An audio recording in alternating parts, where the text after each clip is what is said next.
আসসালামু আলাইকুম। কেমন আছেন সবাই? আমি তো আল্লাহর অশেষ রহমতে আপনাদের দোয়ায় অনেক ভালো আছি। সবাইকে রামাদান মোবারক। তো এই যে সকালবেলা হাঁটাহাঁটি পা করছিলাম, মানে একটু হাঁটাহাঁটি করছিলাম আরকি। আর আপনাদেরকেও সকালবেলার পরিবেশটা শেয়ার করলাম। তো আমাদের এখানে আমি যেহেতু গ্রামে থাকি, গ্রামের সকালবেলাটা কিন্তু পাখির কিচিরমিচির শব্দ অনেক ভালো লাগে। তো তারপর রুমে এসে আমি একটু ঘুমিয়ে গিয়েছিলাম। এই যে মেহরিনও ঘুম থেকে উঠে গেছে, মেহরিনের বাবাও উঠে গেছে। তো মেহরিনের বাবা না আমি যেহেতু গ্রামে থাকি, গ্রামের বেশিরভাগ বাড়িতে না ব্রয়লার মুরগির শেড আছে। তো সেখান থেকে মেহরিনের বাবা ২ টা ব্রয়লার মুরগি নিয়ে আসছে মেহরিনের জন্য। তো সেটা কেটে দিয়েছে। আমি সেটা ভালো করে তৈরি করে ধুয়ে-টুয়ে ফ্রিজে রেখে দিয়েছি। তো তারপর এই যে আসছি, কারণ মেহেরের বাবা এখানে সিম পাড়ছিল। এগুলো একটু হয়ে গেছে। কারণ সিম এখন আর হবে না। এখন যে ফুল আসবে সেখান থেকে সিম হওয়ার পর না গাছটা মরে যাবে আরকি। তো এখানে অন্য গাছ লাগিয়ে দেওয়া হবে। তো এই যে দেখেন করল্লা। আমার বাসায় কিন্তু সব ধরনের সবজি আছে। লাউ, করল্লা, সিম, তারপর ফুলকপিও ছিল। ফুলকপি এখন শেষ। তারপর বোম্বাই মরিচের চারা লাগিয়েছি, বেগুন লাগিয়েছি, ক্যাপসিকাম লাগিয়েছি, টমেটো।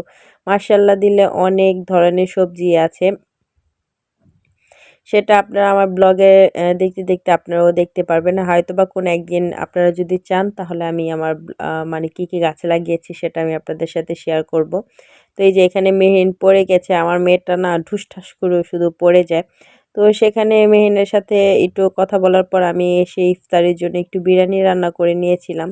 মানে মাংসটা টাটকা ছিল আর ভাবলাম যে না মেহিনকে একটু বিরিয়ানি রান্না করে দিই। আর এটা আমি বিরিয়ানি মশলা দিয়ে রান্না করিনি, ঘরের তৈরি কিছু মশলা দিয়ে রান্না করেছি, কারণ মেহেন বিরিয়ানির মশলাটা দিলে ঝাল হয়ে যায় তো খেতে চায় না। তো কিন্তু বিরিয়ানি তৈরি করলে কি হবে, কিন্তু আমার মেয়েটা তো ঘুমিয়ে গেছে। আর এই যে ইফতারির আগ মুহূর্তে আমি একটু বাহিরে বের হয়েছিলাম, কারণ মেহেনে বাবা আজকে ইফতারি বাসায় করবে না, মসজিদে করবে। আমার ওখানে দাওয়াত ছিল, এটার জন্য মেহেনে বাবা চলে গেছে। আর আমি একা একা আমার ভালো লাগছিল না, কারণ মেহেন ঘুমিয়ে থাকলে না আমার একটুকু ভালো লাগে না।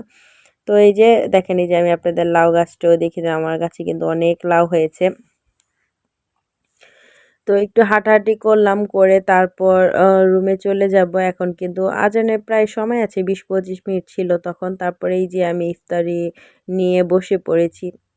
ওই যে আমার মেয়েটা ঘুমিয়ে গেছে, কিন্তু ইফতারি নিয়ে বসলে কি হবে, আমার একা একা না খেতে ভালো লাগে না। তারপর এই যে আজান দেওয়ার পর আমি একটু ছোলা খাচ্ছিলাম, কারণ বুট তৈরি করার পর না আমি ভাজা পোনা করবো, সব রেডি করব, তখনই মেহনের বাবা বলল যে না ওনার দাওয়াত আছে, উনি আজকে ইফতারি করবে না। তো তাই আর কি করার।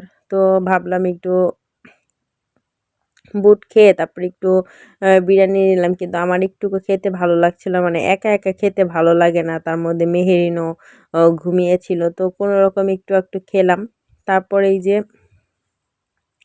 এখন আমি মেহেনকে ঘুম থেকে উঠানোর জন্য চেষ্টা করছিলাম, কারণ এখন যদি বেশি সময় ঘুমিয়ে থাকে না তাহলে রাতের বেলা আর ঘুমাবে না, চেয়ে থাকবে, দুষ্টামি করবে। তারপরে এই যে ওর সাথে একটু দুষ্টামি করছিলাম। এই যে মেহেন আমার ফোনটা ফেলে দিয়েছিল, তো ওকে কান ধরিয়ে দাঁড়া করে রেখেছি আমি। কিন্তু ও কিন্তু মানে বেশ মজা নিচ্ছিল আমার সাথে।